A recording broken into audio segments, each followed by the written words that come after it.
Oi, pessoal. Então, nós vamos dar continuidade aqui na nossa aula de número 2, tá? Onde eu vou falar sobre alguns princípios, né, de exodontia, ou seja, princípios para se fazer uma extração de dente, tá ok?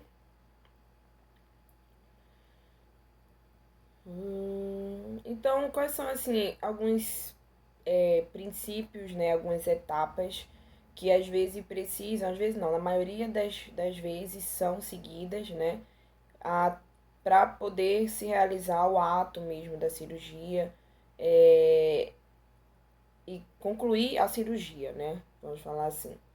Então, às vezes é necessário, né, o controle da dor e da ansiedade do paciente. Isso a gente faz com o uso de medicações, às vezes, sedações, tá?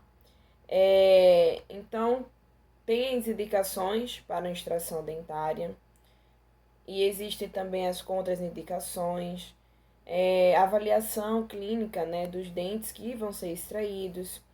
Para isso a gente precisa de exames, né, a maioria das vezes radiográficos. Então há ali uma preparação do paciente e a gente precisa ter o conhecimento, né, de princípios mecânicos que vão ser envolvidos naquela extração dentária, né, princípios de uso de alavanca, de fósseis, se a gente vai usar, né, o procedimento para extração fechada, que eu vou falar para vocês um pouco mais pra frente o que é isso, técnicas específicas que precisarão ser usadas para a remoção daquele dente, tá? E cuidados de pós-extrações, né, com o alvéolo dentário. Então, a extração de um dente, né, é igual ao quê? A princípios da cirurgia, mas princípios da física e da mecânica, né? É a junção dos dois. O dente ser removido do processo alveolar sem sequelas ou forças indesejadas. Então, sempre que a gente vai extrair um dente, o principal objetivo dele é que ele saia, né? E causando, né, tipo, sem sequelas, né, sem danos ali que vão ser prejudicial para o paciente, tá? Então, para a extração de um dente, né, não requer uma grande quantidade de força do cirurgião, deve ser feita com delicadeza.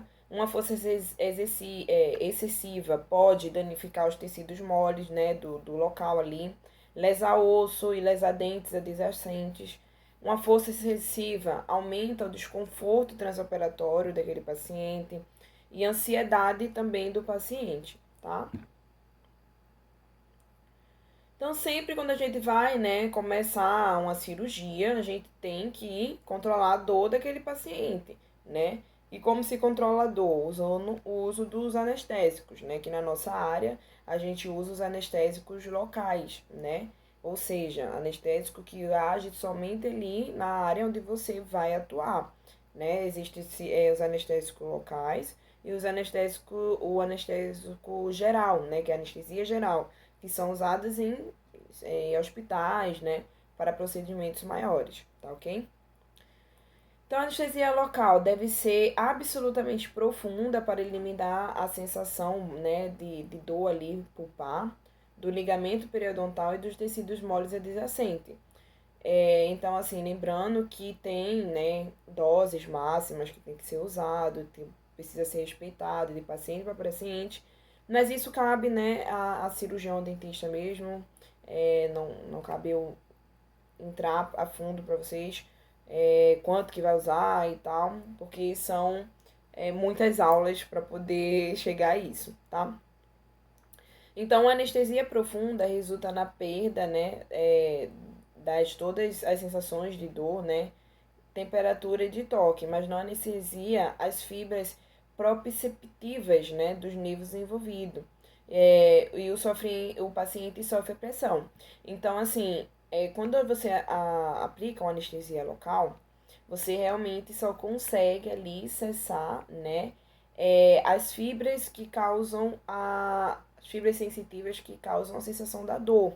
Mas a sensação de pressão, né, do que é o tato, vamos falar, o anestésico não consegue tirar. Então, sempre quando eu tô fazendo a cirurgia, eu falo para o paciente, eu falo, né, ó, eu vou é, a dor o seu não pode sentir, mas a pressão, aquela sensação de que tá sendo alguma coisa removido ali, o anestésico não tira isso. Ainda não inventaram nenhuma anestesia para poder remover, né, aquela sensação assim do tato, da pressão. Então, isso o paciente vai sentir. E às vezes ele pode confundir com dor, tá? Então, assim, dor é dor. Todo mundo já sentiu uma dor na vida, não é possível, né? E a pressão, a sensação de estar apertando e tal, é uma coisa, tá ok? Então, isso a anestesia não consegue tirar, infelizmente, tá? Possa ser que daqui para mais uns 20 anos ou, né, 50 anos desenvolvam uma anestesia que realmente bloqueie tudo, né? Tá ok? Então, ali, ó, o cirurgião deve lembrar que o paciente terá que distinguir, né, entre a dor aguda e a sensação de pressão. Porque, querendo sim, querendo não, para a gente remover o dente, precisa de uma pressão, que não pode é uma força excessiva.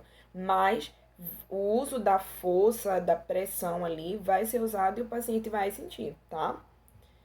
É essencial que o cirurgião lembre-se, né, da inervação precisa de todos os dentes e dos tecidos adjacentes.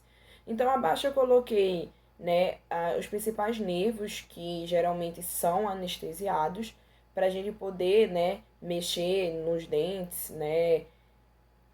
Ficou um pouco ruim aqui a imagem, mas não é uma coisa assim que vocês precisam saber, porque vocês não vão fazer isso. Quem realmente vai fazer é o cirurgião dentista, tá? Mas só a título de conhecimento mesmo, né? Então, para anestesia, né, dos dentes inferiores da mandíbula, o principal nervo que a gente atua é o nervo alveolar inferior, tá? Que é um nervo grande que ele passa por toda a mandíbula, tá? Dentro do canal mandibular, que a gente chama. Então, ele é um nervo que vai inervar, assim, 90%, né, de todos os dentes, toda a região da mandíbula, tá? E esse mesmo nervo, ele acaba se dividindo, né, em alguns pontos, principalmente quando chega na região aqui anterior, tá? Que aí ele, não é que ele se divide, ele muda de nome, na verdade, tá? Então, assim, para os dentes inferiores, são, na verdade, três nervos que a gente anestesia, tá? Então, são o nervo alveolar inferior, logo abaixo tem o nervo bucal, tá? E tem um nervo que se chama lingual. Ele não está aqui, mas esses são os três nervos que são anestesiados quando a gente vai fazer uma cirurgia de dente, né, da região inferior. Se vai do lado esquerdo, né, vai se anestesiar esse nervo do lado esquerdo. Se vai do lado direito, vai anestesiar esse nervo do lado direito, tá? Então, assim, o nervo alveolar inferior, ele basicamente inerva a polpa, né, de todos os dentes inferiores. O nervo bucal, ele vai anestesiar a mucosa vestibular, ou seja, a região da bochecha, aqui da parte de fora, tá? E o lingual, né, como a própria nome já diz, ele vai anestesiar todos os tecidos perto da língua, né? Na região lingual, tá? Então, geralmente não, esses são os três nervos que a gente sempre vai bloquear quando a gente for fazer uma extração de um dente inferior, tá ok? Na região superior, a gente já conta com um pouquinho mais de nervo, né, para cada região. Então, nós contamos com o nervo, né, alveolar superior anterior, como o nome já diz, né, anterior, que compreende entre canino e canino, tá ok? Então, esse nervo vai inervar a polpa, né, e a mucosa, né, vestibular de todos os dentes anteriores da parte de cima, tá? Anteriores e superiores. Nós contamos também com o bloqueio, com o nervo alveolar superior médio, né? Que ali tá localizado em inerva a região ali dos pré-molares, que são a região mediana, né? Então, se a gente for dividir por terço, né? A nossa arcada superior, então tem o terço aqui anterior, que é o da frente, o terço médio, que envolve mais a região dos pré-molares, e o terço posterior, que são a região dos molares, tá? Então, a região do anterior é inervada pelo alveolar superior anterior. Região da parte aqui dos pré, que é uma região mediana, é inervado pelo nervo alveolar superior, né? Médio. E os de trás, tá? São os molares, inervado pelo nervo alveolar superior posterior, tá ok? Na região dos dentes, né? A região vestibular. Na parte de dentro, que é usualmente, né? Que é popularmente conhecido como céu da boca, só que pra gente é palato, né? São dois nervos que mais a gente anestesia, tá? Que são divididos em terço anterior e posterior. Então, para tratar do terço posterior, tá? Quando eu digo terço posterior, remete aqui, de pré-molar para trás, tá? Então, dentro da boca, né? No céu da boca, a gente vai bloquear um nervo que se chama palatino, tá? Palatino anterior ou palatino só, tá? E para a região anterior, ou seja, que compreende ali canina e canina, na região do céu da boca, a gente vai bloquear, né, o nervo que se chama nasopalatino, tá? Então, assim, só a título de conhecimento mesmo, né? Eu não sei se vocês já tiveram anatomia, se vocês. Mas esses são os nervos, vamos falar aqui. Usualmente a gente anestesia para poder se remover um dente, tá? Seja da parte de cima ou da parte de baixo, tá? Então, quais são as indicações, né, para uma extração dentária? Então, a mais popularmente, usualmente conhecida é por questões de cárie dentária, né? Uma vez que a cárie, ela causa dor, né? Tá ali, infeccionando o dente. Então, se o paciente não quer ou não procura, né, fazer o canal, que é a morte, né? Tipo, a emoção daquela dor, daquela infecção e limpar aquela região, vai evoluir para uma extração, né? Ou ele vai poder opinar, né, entre fazer o canal ou fazer a extração. Hoje a gente já faz de tudo para não extrair o dente, né? A gente já está no século XXI, né? Então, assim, muitas coisas já foram descobertas, já foram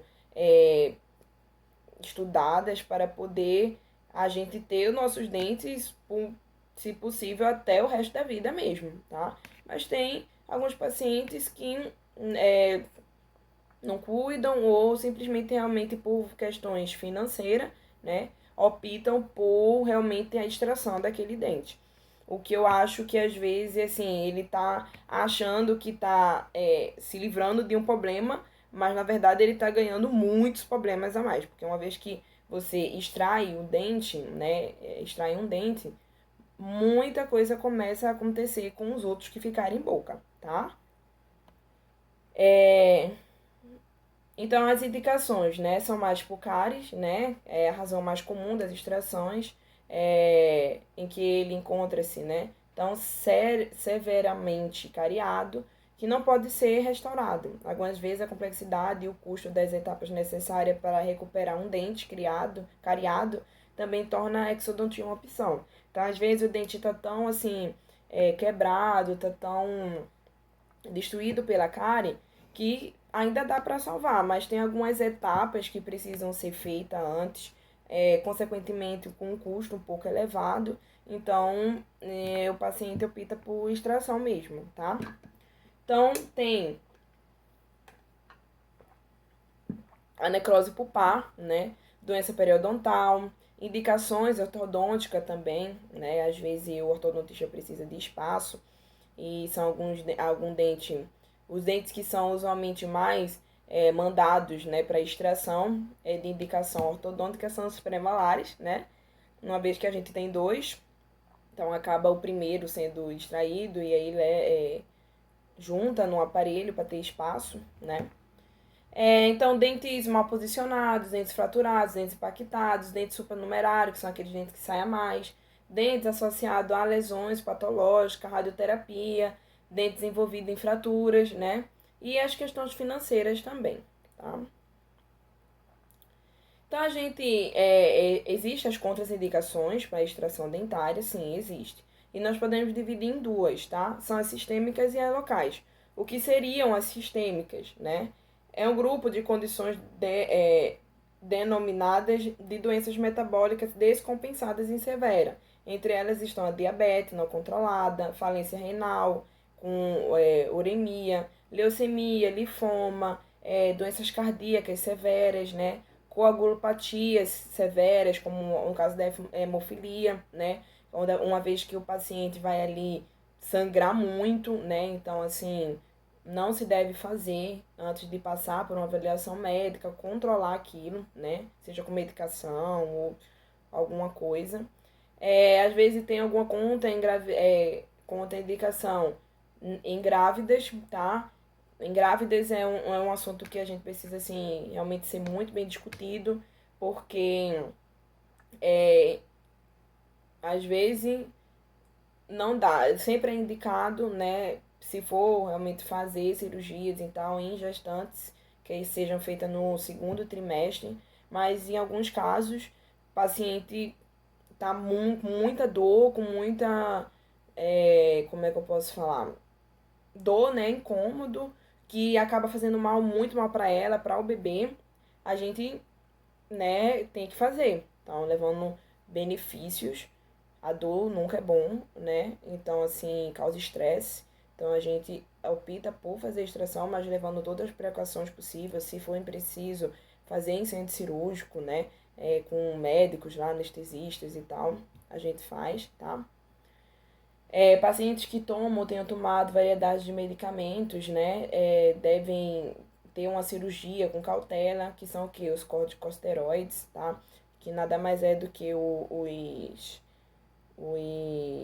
anti-inflamatórios esteroidais, são dexametasona e tal. Tem pacientes que fazem uso crônicos dessas medicações para tratamento de algumas doenças e essas medicações acabam causando, né, um dano, vamos falar, tanto no transcirúrgico, como, por exemplo, hemorragias, tá? Como no pós também, que para se ter, né, uma boa recuperação, uma boa cicatrização, acaba que esses medicamentos acabam influenciando na cicatrização. Então, às vezes, não é indicado, né, fazer a extração, ter que conversar com o médico do paciente e tal, para poder mudar ou suspender por um período para aquela extração ser realizada, tá? Então, são eles, né, os corticosteroides, os agentes imunossupressores e os bisfosfonatos, que são de uso para pacientes com osteoporose, tá? As contraindicações locais, né, são associadas aqui. A mais importante e a mais crítica é a história de radiação terapêutica contra o câncer, né? Então, a osteoradionecrose. O que é a radioosteonecrose? O paciente, quando passa, né, por processo de radioterapia, né, que usualmente cabeça e pescoço, você sabe que o tratamento do câncer, tanto a rádio como a químio, eles acabam não só destruindo ali as células que são cancerígenas, mas destruindo as células saudáveis também. E isso entra tudo, né? Então, assim, sempre quando um paciente vai ser submetido a um tratamento, né, oncológico, seja rádio ou seja rádio ou químio, o ideal e primordial é que esse paciente vá com a sua cavidade oral, com tudo feito, né? O que é para extrair, extrair logo, extrair, o que é para restaurar, restaurar, o que é fazer canal, porque uma vez que o paciente entra, né, nesse quadro de tratamento, fica tudo muito complicado para se fazer e contraindicado às vezes, tá? Por maior morbidade do paciente, por maior dificuldade de cicatrização e outros prejuízos, tá? Então, aqui, os dentes localizados dentro de uma área, né, de um tumor maligno, às vezes não deve ser extraído ou não deve ser extraído por nós, cirurgião dentista, se o paciente está ali com a suspeita que está com a lesão cancerígena, né, um tumor maligno, a gente deve encaminhar esse paciente para um profissional realmente capacitado, né, um paciente, um médico, né, na área da oncologia, né, que ele vai tomar as devidas precauções, né, e indicar um melhor tratamento para aquele paciente, tá? Pacientes com pericoronarite severa, ao redor de um terceiro molar mandibular impactado, né? Geralmente, você sabe, acredito que já ouviram falar, né, de pericoronarite, que é aquela infecção que acontece, né, mais incisos quando eles estão ali tentando, né, às vezes erupcionar. E o que é que acontece? Fica aquela gengiva, né, friável, que a gente chama, tipo, é, e fica ali acumulando alimento, né? E o paciente não consegue higienizar. Então, isso é uma casinha, né, para bactéria, no caso, é para a casinha para se desenvolver ali uma infecção, né? E o paciente às vezes evoluir com trismo, né, que é o que é limitação da abertura bucal, né, com muita dor, às vezes febre, tá? Então, nesse período que a gente chama que é uma fase aguda, é contraindicada a extração do dente, uma vez que você realmente, assim, às vezes não vai conseguir anestesiar esse paciente, porque regiões com infecção, né, o anestésico tem dificuldade de agir, uma vez que o paciente também não vai conseguir ali ter uma boa abertura bucal, então como é que você vai enxergar, como é que você vai, né, tirar aquele dente. Então a gente tem que partir com medicações antes para poder reduzir essa carga de bactérias, para aí sim intervir na remoção do dente, tá? E abscessos também dentro alveolo agudo, pela mesma causa, né? Mesma implicação.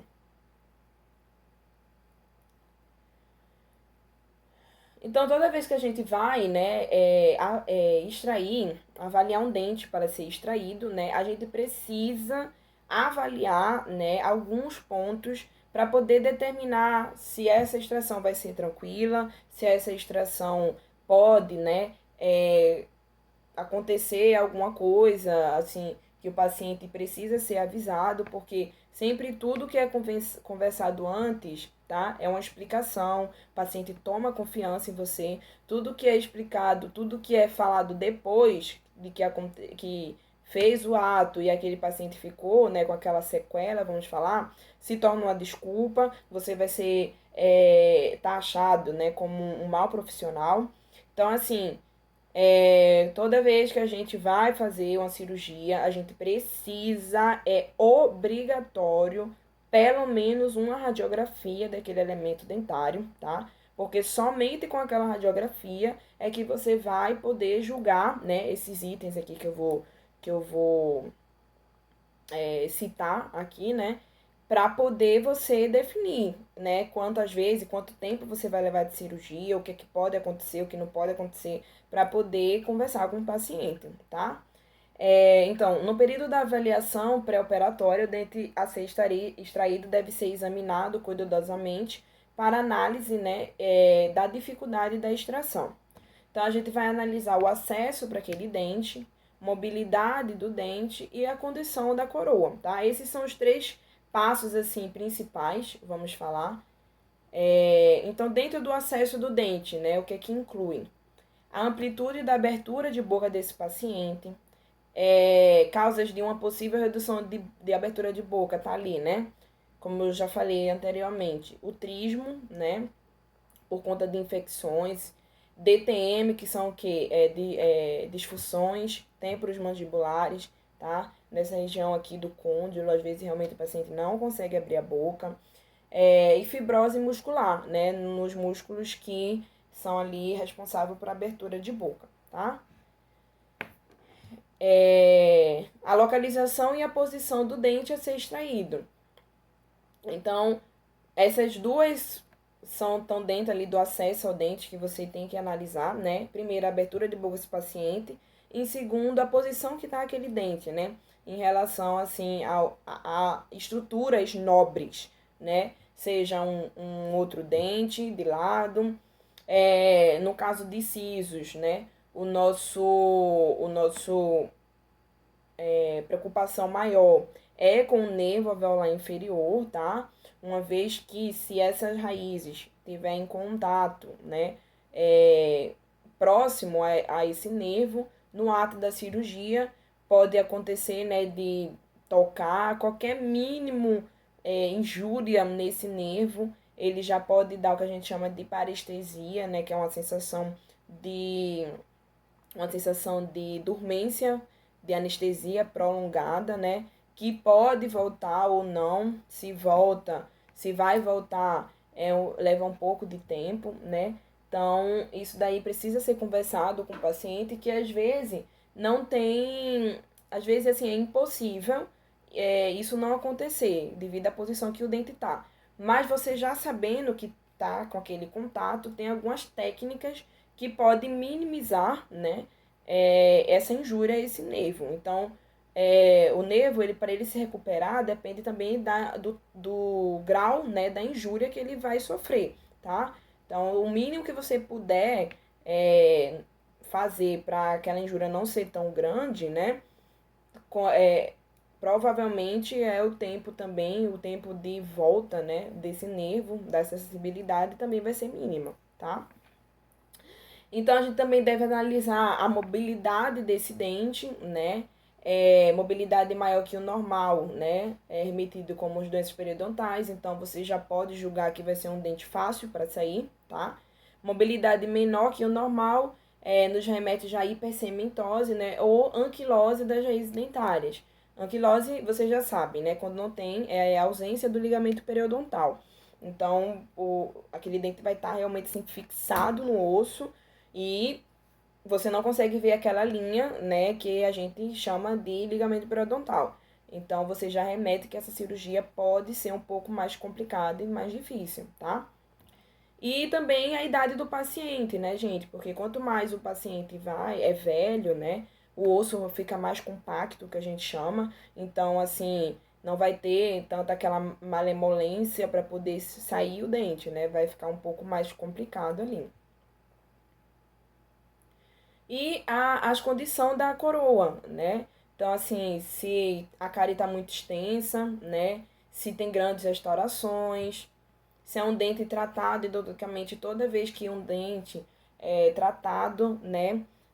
Canal, há uma grande possibilidade de ter anquilose no dente, né? Porque matou a polpa, então, consequentemente, o ligamento periodontal, né? Que é ali que vem, o suprimento do ligamento periodontal vem da polpa. Então, uma vez que o dente está morto, vamos falar, né, que é feito canal, o ligamento também acaba não existindo mais, tá? O organismo não consegue. Então, o dente vai estar ali, mas não vai ter essa estrutura, né? Ele vai estar fixado ao osso, caracterizando a anquilose, tá? Então, vai ser um pouco mais complicado, sim, de remover esse dente. Um pouco mais chato. Dentes que apresentam grande acúmulo de cálculo, né, que é o tártaro, às vezes precisa, né, diminuir aquela infecção, fazer uma limpeza antes. Ah, mas o dente vai ser extraído. Sim, mas ali no ato da cirurgia pode cair cálculo ali dentro, né, do alvéolo, e aí você, né, o paciente evolui com uma infecção, né, daquela região. Então, a gente sempre precisa eliminar, né, o máximo que a gente puder de contaminação naquele local, tá?